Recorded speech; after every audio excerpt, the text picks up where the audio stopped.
후쿠시마 원전 사고로 수산물 안전에 대한 불안감이 확산되고 있습니다. 특히 어린이집 급식이 사각지대에 놓인 것으로 나타난 가운데 현 실태를 심층 취재했습니다. 최근 3년간 접수된 유통기한 경과 의약품 가운데 일반 의약품의 유통기한 관리가 취약한 것으로 나타났습니다. 일반 의약품은 전문 의약품과 달리 의무 표시 사항이 적어 소비자들의 주의가 요구됩니다. 시청자 여러분 안녕하십니까? 복지TV 뉴스입니다. 일본 후쿠시마 원전 사고로 먹을거리 안전에 대한 불안감이 커지고 있는데요. 이러한 가운데 서울의 각 지자체가 어린이집에 납품되는 수산물의 원산지 실태를 제대로 파악하지 못하고 있는 것으로 나타났습니다. 정유림 기자가 심층 취재했습니다. 일본 후쿠시마 원전 폭발 사고가 있었던 건 지난 2011년. 이후 방사능 오염수 유출로 일본산은 물론 국내산 수산물 소비까지 줄어드는 등 시민들의 우려가 날로 커지고 있습니다.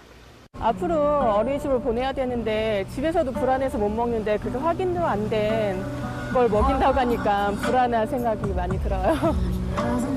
그렇다면 방사능에 가장 취약하다고 알려진 유아와 성장기 어린이들의 먹거리 안전은 어떨까?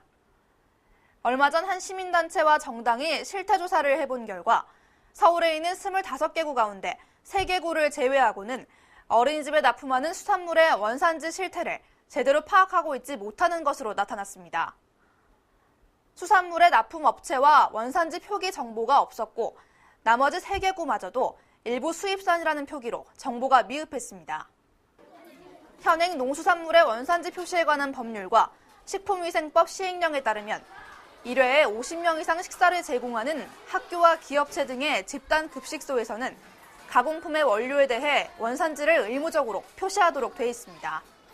이 수산물을 어디에서 납품을 받는지, 그리고 그 납품 업체는 어디 산에 그 수산물을 납품을 하고 있는지 이번 실태 조사로는 전혀 파악하고 있지 않은 걸로 드러났기 때문에 앞으로 그런 업무라던가 제대로 관리한다거나 감독한다는 틀이 필요하다라고 생각을 합니다. 현재 우리나라의 경우 학교 급식의 안전관리는 교육청이, 어린이집 급식의 안전관리는 기초지방자치단체가 맡도록 돼 있습니다. 결국 어린이집을 관리 감독해야 하는 구청이 제대로 된 원산지 표기 관리를 소홀히 하고 있는 겁니다. 아직 위에 보건복지부에서 그걸 어린이집에서 어떻게 관리하자는 그런 내용 자체가 아직 없잖아요. 현장 나와서 점검할 때 그 부분 그쪽이 일본 쪽이라든가 그쪽에 수산물을 쓰고 있지 않는지 그건 좀 저희가 또 관심 있게 점검을 해야 돼요. 네. 현재 한국 정부의 방사성 세슘 허용 기준치는 1kg당 370베크렐, 요오드는 영유아 식품과 우유, 유가공품에 1kg당 100베크렐까지 허용하고 있습니다.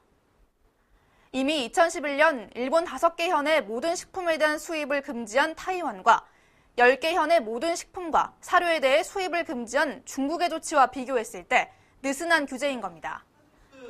한편 녹색당은 지난 11일 정책 토론회를 열고 방사능 안전급식의 사각지대인 어린이집 급식에 대한 조례 제정을 촉구했습니다. 일단은 지금 너무 인식이 없고요. 방사능 검사를 할 수 있는 체계를 갖추고 거기에 대해서 교육도 하고 그리고 이제 방사능에 오염된 식재료는 사용하지 못하도록 하는 이런 내용의 조례 제정을 추진하는 것이 인식을 개선할 수 있는 사실 첫 단추라고 생각합니다. 안전한 먹거리에 대한 요구는 넘쳐나는데 아직 검사와 관리 체계는 미약한 정부. 방사능에 더 취약할 수밖에 없는 유아와 어린이를 위해 정부는 최소한의 책임마저 방기해서는 안 될 것입니다. 복지TV 뉴스 정유림입니다. 유통기한이 지난 의약품에 대한 소비자 불만이 일반 의약품에 집중되고 있다는데요. 약국에서 의사 처방 없이 살 수 있는 일반 의약품을 구입할 때 유통기한을 꼼꼼히 보는 경우가 드문데다 이를 일일이 확인하기가 쉽지 않기 때문이라고 합니다. 박고은 아나운서입니다. 직장인 이준 씨는 지난해 여름 황당한 일을 겪었습니다. 동네 약국에서 구입해 복용한 건강기능식품이 유통기한을 5개월이나 경과한 제품이란 사실을 뒤늦게 알게 됐기 때문입니다. 탈은 안 났지만 되게 괘씸한 생각이 많이 들더라고요. 일반 식료품 같은 경우에는 그냥 내 책임으로 내가 유효기한을 확인하고 또 사 먹을 수 있지만 약국이라는 곳에서는 복약 지도라는 게 필요하지 않습니까? 한국소비자원이 최근 3년간 유통기한이 지난 의약품 판매에 대한 불만 175건을 분석한 결과 일반 의약품이 전문 의약품보다 3배 이상 많았습니다. 실제로 부작용이 발생한 사례는 29건으로 이 역시 일반 의약품이 대부분을 차지했습니다. 구토, 복통, 설사 등 소화기계 부작용이 16건으로 가장 많았습니다. 올해부터 일부 지정의약품과 전문의약품에는 유통기한과 제조번호가 들어있는 확장 바코드나 RFID 태그 부착이 의무화됐지만 일반 의약품은 빠져 있습니다. 일부 제약사처럼 일반 의약품에도 이 같은 장치를 의무 적용해 부작용을 예방하고 사고 발생 시 신속하게 회수해야 한다는 지적입니다. RFID 정보가 들어가 있는 의약품의 유효기간을 확인하신 다음에 충분한 유효기간이 있는 부분을 확인하시고 소비자분한테 판매를 하실 수가 있기 때문에 소비자 입장에서 보시면 유효기간이 경과되거나 임박한 제품을 복용하실 가능성이 그만큼 줄어드시는 거죠. 병원 처방전에 따라 약국에서 지은 약은 유통기한을 확인할 수 없어 나중에 약효가 떨어지거나 세균이 번식할 수 있고 생활 쓰레기와 함께 버릴 경우 항생제 내성균 범람 등 환경오염을 일으킵니다. 조제의약품의 유효기간을 표시하도록 하고 그리고 이제 폐의약품 수거 요령에 대해서 제품 겉면이나 조제의약품 봉투에 표기하도록 요청할 계획입니다. 소비자 역시 의약품의 유통기한을 잘 살펴보고 필요할 때마다 조금씩 구매해야 할 것을 당부했습니다. 복지TV 뉴스 박고은입니다. 65세 이상 노인들의 연간 진료비가 지난해 16조 원을 넘어선 것으로 나타났습니다. 건강보험공단과 건강보험심사평가원은 지난해 65세 이상 노인들의 연간 진료비가 16조 원을 넘어섰다고 밝혔습니다. 전체 진료비의 34.3%인 16조 4,494억 원이 노인 진료비로 2005년과 비교해 7년 만에 2.7배로 불었으며 노인 1인당 진료비도 307만 6천 원으로 같은 기간 2배가 됐습니다. 한편 공단은 진료비 지출이 가장 많은 질병은 본태성 고혈압으로 한 해 510만 명의 진료에 모두 2조 2,811억 원이 들었고 만성 신장질환과 급성기관지염이 각각 뒤를 이었다고 말했습니다. 한국토지주택공사가 건립한 아파트 중 장애물이 없는 생활환경인 배리어프리 인증을 받은 곳이 한 곳도 없는 것으로 나타났습니다. 국회 국토교통위원회 소속 새누리당 심재철 의원에 따르면 한국토지주택공사가 지은 아파트 중 BF 인증을 받은 곳은 단 한 곳도 없다고 밝혔습니다. BF 인증 제도는 지난 2007년 장애인 등 교통약자들이 불편 없이 이동할 수 있는 생활 환경을 조성하기 위해 도입된 제도입니다. 한편 현재 BF 인증기관은 한국토지주택공사, 한국장애인개발원, 한국장애인고용공단 등 3곳입니다. 고속도로 휴게소에서 나눔 행사와 함께 작은 음악회가 열려 가을밤을 수놓았습니다. 경기도 화성시 서해안고속도로 목포 방향 화성휴게소에서는 지역 마을 주민을 위한 가을 음악회가 열렸습니다. 이날 음악회에 앞서 휴게소 임직원들은 어려운 이웃과 지역 사회복지기관에 쌀과 성금을 전달했습니다. 고속도로 휴게소에서 열린 이번 가을 음악회를 통해 많은 관광객들이 발걸음을 멈춘 채 가족과 함께 깊어가는 가을밤을 즐길 수 있는 시간이었습니다.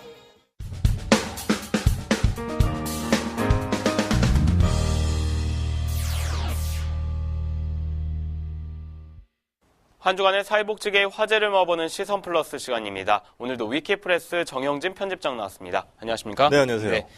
정부가 장애계 단체에게 장애인 연금법 개정안에 대한 설명회를 개최할 예정이었는데 네. 무산됐다고 하네요. 맞습니다. 네. 지난 10일에 이 복지부가 장애인 연금법 관련된 그 설명회를 열려다가 장애 단체들의 반대에 부딪혀서 무산이 됐었는데 그 내용을 좀 보면 이렇습니다. 이 복지부가 한국 장애인 단체 총연합회 그리고 한국 장애인 단체 총연맹 이 두 단체만 이 설명회에 대한 예고를 하고 나머지 단체들에게는 전혀 예고 없이 진행을 하려다가 다른 단체들의 강력한 반발 때문에 이제 무산이 된 것입니다.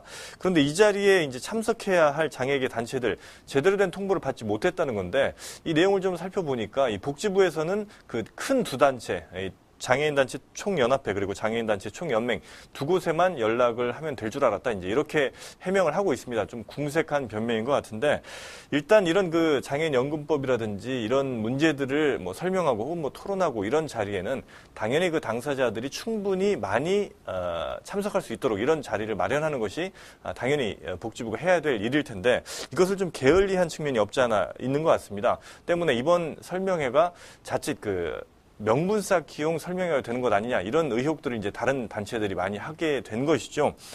장애 등급제 폐지가 사실 이제 지난 대선에서 이제 가장 큰 장애계 관련 공약 중 하나였는데 이 문제를 이제 토론할 만한 자리였거든요. 그런데 사실 이번에 장애 등급제 같은 것이 중증 장애 그리고 경증 장애 이렇게 두 개로 좀 간소화되는 것으로 지금 어느 정도 좀 모아진 것 같습니다. 그런데 이것은 장애계 단체들이 그동안 꾸준히 제기해왔던 장애 등급제 폐지와는 좀 다른 꼼수다 이런 이제 평가를 받고 있는 것이고 때문에 이런 어떤 뭐 중증 장애와 경증 장애로 이렇게 나누는 간소화하는 것에 대한 명분 쌓기용으로 이번 설명회가 전락될 뻔했다. 이제 이런 평가들을 좀 내리고 있는 것인데 이 한 번 무너진 신뢰라는 게 이제 쌓기가 상당히 좀 어려운 것이니만큼 정부가 여러 단체들과 좀 상의해서 좀 면밀히 좀 살펴보는 이런 자세를 좀 가질 필요는 있는 것 같습니다. 정부의 밀실 행정이 무엇인지 제대로 보여준 어떤 사건이라고 볼 수 있는데 국민에게 신뢰받을 수 있는 정보가 됐으면 좋겠네요. 네, 다음 소식은 지난 10월 9일 한글날이었는데 청각장애인들의 언어인 이 수화를 언어로 인정해달라는 1박 2일 투쟁이 있었다고요? 그렇습니다. 우리가 사회 한 구성원으로서 가장 중요하게 필요한 것이 아마도 언어가 아닐까 생각합니다.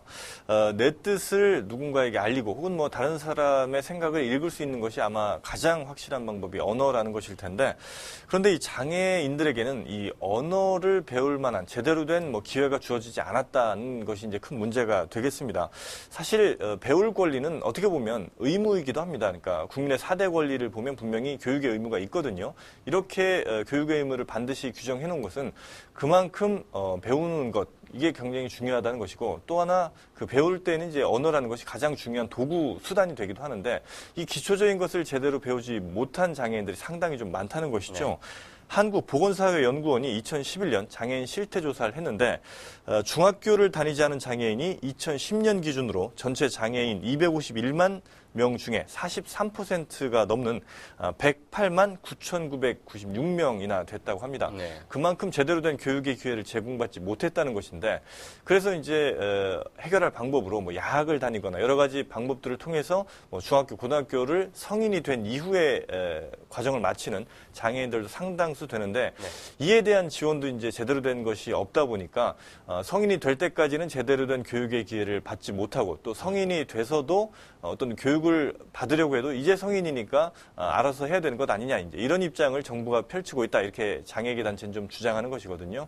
분명히 학교를 다닐 때 제대로 된 교육을 받지 못하는 장애인들 상당히 많은 것으로 우리가 알고 있고 그것은 사실인 것 같습니다. 그렇게 본다면 어른이 돼서라도 교육의 기회를 좀 더 누릴 수 있도록 하는 것이 아마 이 나라 국가가 이 사회에 살아가는 수많은 장애인들을 위해서 꼭 해야 될 일이 아닌가 싶습니다. 뭐 의무 교육 시기인 학령기는 차별을 받는 것이고 결국 뭐 성인이 되어서는 교육권을 박탈당하는 듯한 느낌이 드는데 참 이 우리나라 국가 교육 정책의 답답한 현실인 것 같습니다. 그렇습니다. 네, 다음 주에도 다양한 사회복지계 소식 전해주시기 바랍니다. 고맙습니다. 고맙습니다. 네.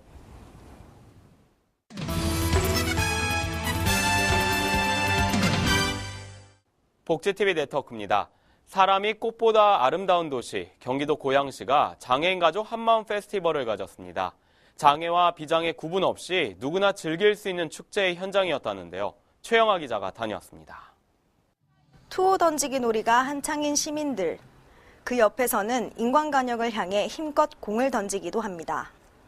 이곳은 지역 주민들이 다양한 체험을 할 수 있도록 마련된 고양시 장애인 가족 한마음 페스티벌 축제 현장. 각종 공연과 더불어 민속놀이 등을 즐길 수 있는 체험관이 마련돼 지역 주민들의 큰 호응이 이어졌습니다. 특히 스네그 골프는 연령과 장애에 관계없이 누구나 체험할 수 있어서 관람객들의 인기가 높았습니다. 고양시에서 좀 더 이렇게 더욱더 생각해가지고 이런 자리를 좀 앞으로 좀 계속 좀 만들었으면 좋겠습니다. 그래야지만 항상 밖에도 나가지 못하는 장애인들이 이런 자리를 비롯해서 이렇게 나와서 이렇게 이런 데를 체험할 수 있어서 좀 이런 기회가 있었으면 더 많이 있었으면 좋겠다고 저는 생각합니다. 또한 이날 현장에는 두부와 과자, 케이크 등 고양시 장애인이 직접 만든 생산품을 시식할 수 있는 코너가 마련됐습니다. 질 좋은 음식을 소개하고 서로 나눠 먹으며 시민들끼리 한층 가까워지는 장이 됐습니다. 장애인과 비장애인이 함께 소통하며 즐거움을 나눴던 장애인 가족 한마음 축제. 앞으로도 지역 축제의 장이 보다 활성화되길 기대해 봅니다. 복지TV 뉴스 최영아입니다. 아침 저녁으로 쌀쌀한 바람이 부는 가운데 경기도 하남시에서 한 종교단체 회원들이 모여 연탄 나눔 봉사활동을 펼쳤다고 합니다. 박정희 기자입니다. 사람들이 손에서 손으로 하나둘 연탄을 나릅니다. 연탄을 나르는 손길 하나하나엔 기쁨이 가득합니다. 월정사 단기 출가 학교 수도권 법예 회원들과 윤한채 새누리당 경기도당 사회복지위원장은 지난 13일 경기도 하남시에 거주하는 독거노인 가구에 방문해 연탄과 쌀을 전달했습니다. 이 소외된 우리 독거노인 한 분 한 분에게 다 모든 것을 해드리고 싶지만은 지금 미약한 힘이나마 조금 거두고 싶어서 우리 하남에 들어와서 지금 봉사를 열심히 하고 있습니다. 사랑의 쌀과 연탄을 전달받은 어르신들은 이번 겨울이 그 어느 겨울보다 따뜻할 수 있을 것 같다고 말합니다. 올겨울에는 아마 여러분들이 애쓰신 덕에 이렇게 잘 지낼 것 같아요. 따뜻하게. 많이 차가워진 날씨 속에 이러한 지역사회의 작은 나눔 활동이 더욱 확산된다면 우리 사회는 보다 더 따뜻해질 것입니다. 복지TV 뉴스 박정인입니다. 허준 선생의 동의보감 발간 400주년을 맞아 서울 구암공원에서 의성 허준 축제가 열렸습니다. 정유림 기자입니다. 댕기머리 소년이 초롱을 들고 밝게 호수를 비춥니다.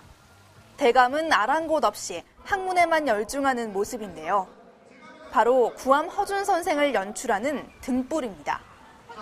형형색색의 유등에 불이 켜지며 가을밤을 화려하게 수놓았습니다. 지난 10일 서울 구암공원에서는 동의보감 편찬 400주년을 맞아 제14회 의성 허준 축제가 열렸습니다. 이번 축제에는 끝없는 열정을 지닌 장애인 예술단의 희망코리아 등 화려한 공연이 펼쳐졌습니다. 가을도 충분히 느꼈고 직접 와서 보니까는 가을 느낌 너무 충만했고요. 또 강서 국민들이 많이 모여가지고 같이 느끼는 게 정말 즐겁고 행복했어요. 남녀노소 할 것 없이 다 같이 즐길 수 있었던 의성 허준 축제. 그 어느 때보다 밤의 열기로 한껏 무르익었습니다. 복지TV 뉴스 정유림입니다. 정부의 여수세계 박람회장 사후 활용 2차 매각 실패에 따라 이 적극적인 사후 활용을 촉구하는 여수를 비롯한 남해안권 지역민 결의대회가 지난 10일 열렸습니다. 2,012명의 지역민이 모인 이번 결의대회는 정부의 청산 위주, 민간 떠넘기기식 사후 활용 정책의 잘못된 점을 비판하고 여수 프로젝트 실행 등 박람회장 사후 활용에 대한 정부의 적극적인 행동 변화를 촉구하는 의지를 표명코자 마련됐습니다. 추진위는 지역민들은 매각을 통한 투자 자금의 회수보다 재투자를 통한 사후 활용 방안을 수차례 건의해왔지만 정부는 사후 활용을 민간에 떠넘기는 청산 정책으로 일관해왔고 이를 직접 정책적 의지를 갖고 추진해야 성공적인 사후 활용이 가능하다고 주장했습니다. 여수 3.1 근린 역사공원 설립 추진위원회가 제1회 여수 3.1 망향제와 행복시민 화합 한마당 행사를 개최했습니다. 위원회는 지난 5월 전라남도에 비영리 사단법인으로 등록해 국가산단 설립에 고향을 잃어야 했던 출향민의 애양심과 여수 시민을 위해 여수 3.1 근린 역사공원 설립을 추진하고 있습니다. 이번 행사에서는 김유행 추진위원장 주관하에 망향제가 열렸으며 인기 가수들이 출연해 시민들과 함께하는 화합 한마당 공연이 이어졌습니다. 국내 유일 사회복지 전문 미디어 그룹 복지 미디어 그룹이 복지신문고로 여러분께 한 걸음 더 다가갑니다. 복지신문고는 우리 사회의 장애인, 사회 소수계층의 인권 침해, 비리 문제와 불합리한 사건, 사고 등의 소식을 기다리고 있습니다. 복지TV, 웰페어 뉴스 홈페이지 또는 복지TV 어플리케이션과 우편으로 참여할 수 있습니다. 여러분의 작은 소리도 크게 듣는 복지신문고, 여러분의 많은 관심 바랍니다. 대한장애인체육회 제3대 회장 선거가 이제 얼마 남지 않았습니다. 각 후보들이 그 어느 때보다 장애인 체육 발전에 기여하겠다는 각오가 남다른데요. 4년간의 장애인 체육을 이끌 수장으로서 이번 선거의 공약이 꼭 지켜질 수 있길 바랍니다. 이상으로 복지TV 뉴스를 마칩니다. 시청해주셔서 고맙습니다.